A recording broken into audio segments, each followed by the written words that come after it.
Okay, another exciting thing from Google. Oops, where am I? Yeah. It's called AlphaEarth Foundations. We know that there are many satellites flying around in different orbits mapping various biophysical variables. And we know that because of the orbital configurations, they map the Earth, but with certain gaps in space and time. And then there are some regridding done, and then they come with uncertainties and so on. We desperately need high-resolution biophysical variables if we want to monitor the Earth system, and especially the relations between different variables. So having fully mapped data, gap-filled data can make quite a difference in the way we would go about making decisions on land use, agriculture, water, mitigation of sea level rise, glacier loss, etc. So this is exciting in that sense, but it's supremely technical, and I am not going to pretend to understand all the details, but it's exciting enough, and we'll all be using the product soon because they will release it soon. Global annual maps will be released soon. This just came out on July 31st from Google. It's a report, not a peer-reviewed publication, but nonetheless it's so exciting that I'm going to just briefly read it anyway. So Google DeepMind, AlphaEarth Foundations, an embedding field model for accurate and efficient global mapping from surface label data. You understand what it is: ocean color, crops, land use, hydrology, soil moisture, whatever you can think of. Many satellites flying around collecting lots of variables and with lots of gaps. Unprecedented volumes of Earth observation data are continually collected around the world, but high quality labels remain scarce given the effort required to make physical measurements and observations. This has led to considerable investment in bespoke modeling efforts, translating sparse labels into maps. We introduce AlphaEarth Foundations, an embedding field model yielding a highly general geospatial representation that assimilates spatial, temporal, and measurement contexts across multiple sources, enabling accurate and efficient production of maps and monitoring systems for local to global scales, from local to global scales. So the spatial and temporal scales matter a lot. The embeddings generated by AlphaEarth Foundations are the only to consistently outperform all previous featurization approaches tested on a diverse set of mapping evaluations without retraining. So there is computational efficiency and accuracy both being accomplished better than what's been done so far. We will release a dataset of global annual analysis ready embedding field layers from 2017 through 2024. So just keep your eye out for that. From this you get a gist of what it is that they will offer, but let's look at a few details on some of the variables. So from sparse labels to maps, how do they do it? I'm just reading the first paragraph. I skipped the introduction and so on. High quality maps depend on high quality labeled data, yet when working at global scales, a balance must be struck between measurement precision and spatial coverage. So pixel size and how much mapping of the globe you will do in how many days. So satellite flies around, sometimes in a few days you cover the entire globe, and you may cover the entire composite diurnal cycle because it's having, let's say, 2 passes a day over some place, but it covers different times of a day over the whole period and so on. Okay, many global mapping efforts focus on individual ecosystems like forests, water, tidal wetlands, or other broad legends. You can see the papers there. This simplifies the label collection process, allowing trained interpreters to collect larger volumes at scale at the expense of descriptive power for certain use cases. So you are compromising resolution for you are compromising time and space resolution for accuracy. You're, let me say it correctly. When you average over larger scales, you can remove certain errors, but then some decisions need higher resolution data, right? So in the cases where high quality annotations and or field measurements are available, systematic coverage is usually much more localized. So either you get very high accuracy local data but without global coverage, or you get broad low resolution coverage but you miss out on the details that you need for decisions. Soil moisture, for example, is a very local variable with a very small decorrelation scale, but to get that globally is not at all easy, right? Accurate and efficient scaling of such highly detailed yet spatially and temporally sparse data remains an open challenge, and then there is discussion on how it's been done and how they do it. Jumping ahead, AlphaEarth Foundations. Then AlphaEarth Foundations is the only task-agnostic learned EO featureization, Earth observation featureization approach to outperform all existing featureization methods tested across a broad set of sparse data domains. So we'll look at an example soon. Reducing error magnitudes by 23.9%, so approximately 1.4 times error magnitude reduction. You have to always be careful with these comparisons because the baselines and appropriate benchmarks are being criticized a lot. So the brag sheets about the AI and the resulting products often are not always clear on the baselines or benchmarks here, okay? So this is on average of the error reduction while maintaining a best-in-class 10-meter spatial resolution that requires 16x less information per representation in 64 bytes compared to the next most compact learned method. So that's a lot of technical jargon there, but basically 10-meter near global product, as we'll see, it goes from 82 degrees south to 82 degrees north. So not it all depends on the satellite data that's available. So they use many satellites to combine and fill the gaps to give you this product. We achieve this leap in performance across challenging mapping applications through a number of innovations. Namely, we employ an adaptive decoding scheme that considers time and sensor parameters as continuous variables in an implicit decoder with associated losses, a spatially dense information time bottleneck, time conditional summarization, and spatially precise alignment with geotagged text. Again, a lot of technical details, but let's just say they are being supremely careful about the data. So you don't use available gridded tagged data, but they go back to the source of the information. So that's what it means when they say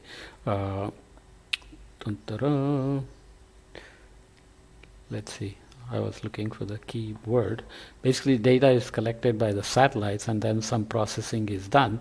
There are words like L1, L2, L3. So the raw data then processed to some extent, gridded, and then fully annotated and ready for use and analysis. Evaluation in realistic data scarce scenarios then.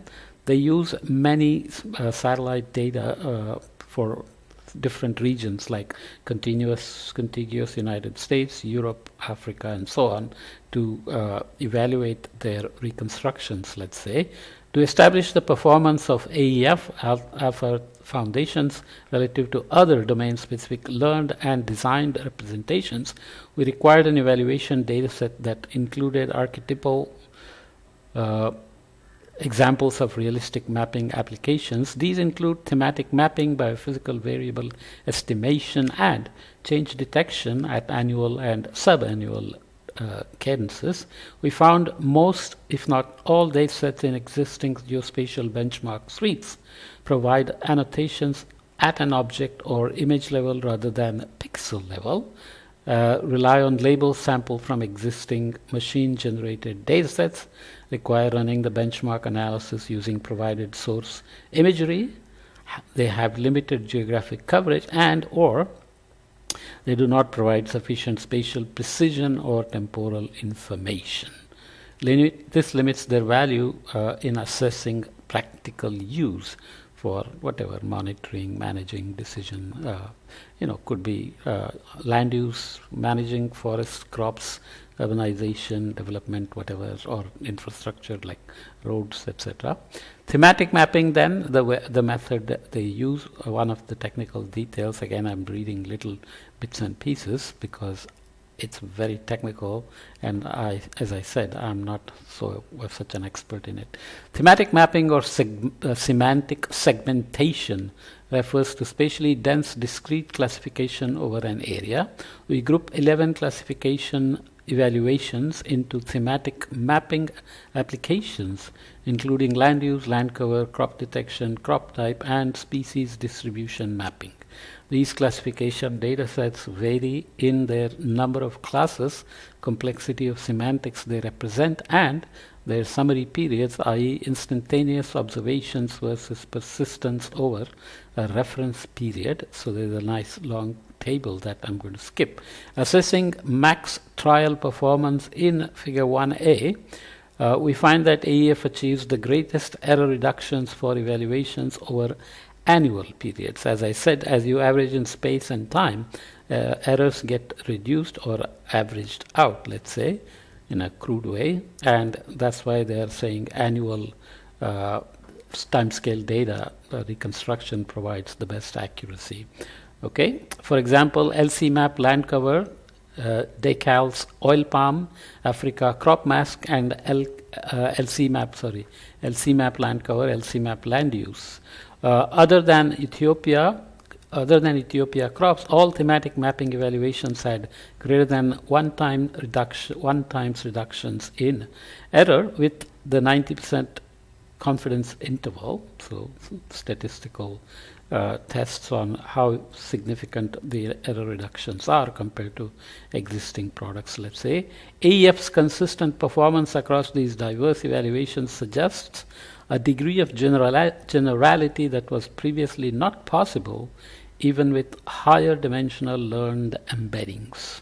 So people have reconstructed each field separately, let's say LC-map land cover and land use versus oil map, crop masks, and so on. So they are specialized products. Here the idea is to combine them so that you can actually look for the relations between the various biophysical variables. Right, that's the most critical part. I will try to read this caption, but you will see I'll soon stop because it's quite technical, but we'll look at the figure to try to understand it at best. And there are many other figures that I'm going to skip and jump to conclusions because I just want to give you an idea that such a product is coming along and it's going to be tremendously useful. Embedding fields paradigm, error ratios across evaluations from the next best model data set to AlphaEarth Foundation, so there is some choice made to compare against as a benchmark. Classification errors are measured in balanced error rate kappa, and regression errors are measured in MAE 1 over MAE. The pair of numbers, so anyway, some details. As I said, I'm going to skip the details, but just look at the variety of biophysical variables here. Error decrease from the second best product, so AlphaEarth Foundations improves error magnitude in this case, which means it reduces the error. So this is, we'll just look at the various biophysical variables. Aster is a satellite, so Aster global emissivity, kind of albedo type calculation. US trees, Lucas land use, Lucas land cover, Canada crops at coarse resolution, so you can see the variety of data sets. Ethiopia crops, Canada crops in a fine resolution, this is coarse. LC-map land cover change, so time variability. Glance land cover, LC-map land use change. OpenFT ensemble, LC-map land cover,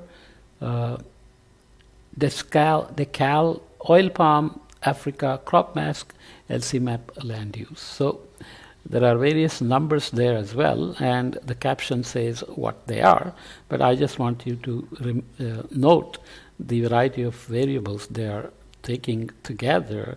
A foundation model is trained in one data set, one period, let's say, and then it can easily scan any other period, any other data. So it's a foundation model in that sense. Looking at satellites here, you have Sentinel-2, Landsat 8 and 9, Sentinel-1, Pulsar-2, ERA's Land, Getty, GEDI, GRACE, the Gravity Recovery and Climate Experiment, GLOW-30, and NLCD. So here you have dates going from 2017 January 1st to 2024 January 1st. That's what they will release in the first cut. So you have satellites flying around in this configuration, and as we said, there are gaps in space and time that result from the orbital choices, which are inevitable. And this is another one. So this is showing support period and validation period.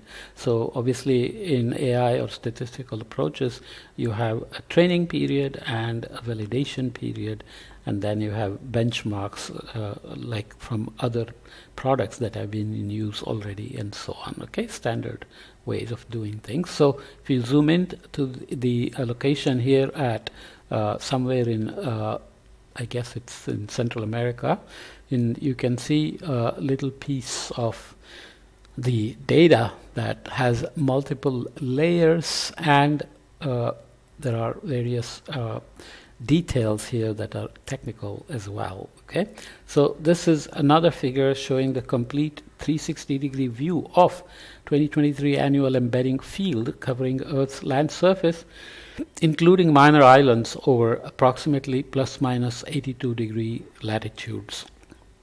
Okay, so as we said, the poles are not covered. So you can see the focus here on the Africa-European parts, Eurasian part, Pacific Ocean part, including Oceania, and of course North America and South America here. Okay, you can see oceans are all black, so this is really a land product to begin with. What are the conclusions then? AlphaEarth Foundation, there are many details, and supplemental material is very long with many details of the satellite data that's being used.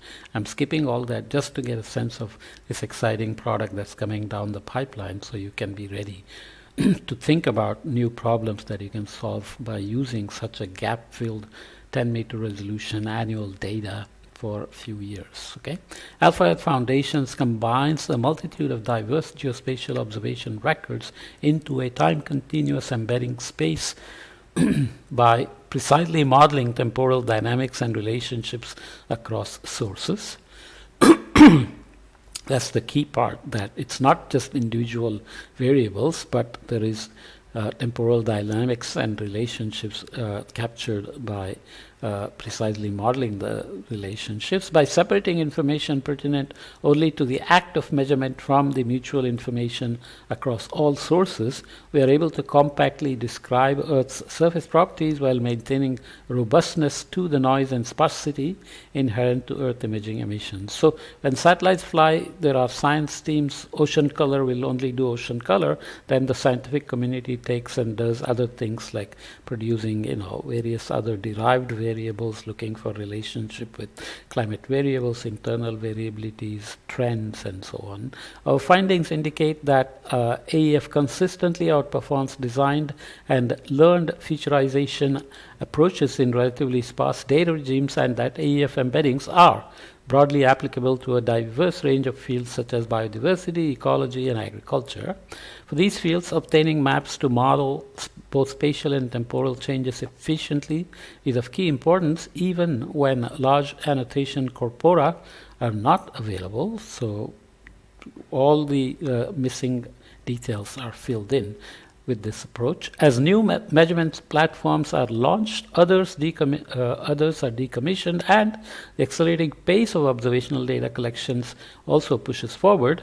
We believe it's critical to support the community of applied scientists and practitioners deriving the insights about their planet that inform decision making and policy action. With AlphaEarth Foundations, we introduce a solution to accurately and generally extrapolate annotations and field measurements to the growing archives of Earth observation now and into the future. Okay, so exciting. I'm definitely going to be digging into it as soon as it comes online. But as I said, the technical details you will have to follow up on. I will leave it here.